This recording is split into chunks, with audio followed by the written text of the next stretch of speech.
Ciao a tutti e benvenuti. In questo video ti mostrerò come installare l'applicazione per le tue cuffie BOWERS and Wilkins PX7 sul tuo dispositivo iOS.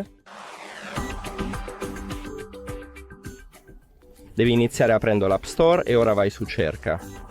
Clicca gentilmente sulla barra di ricerca e scrivi cuffie BOWERS and Wilkins.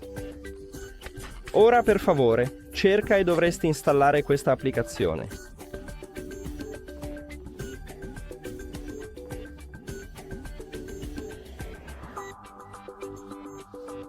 Ora, aprila. E ce l'abbiamo fatta! Grazie per aver guardato questo video. Se lo hai trovato utile, ti preghiamo di considerare di iscriverti al canale e lasciare un like al video. È davvero importante per noi. A presto!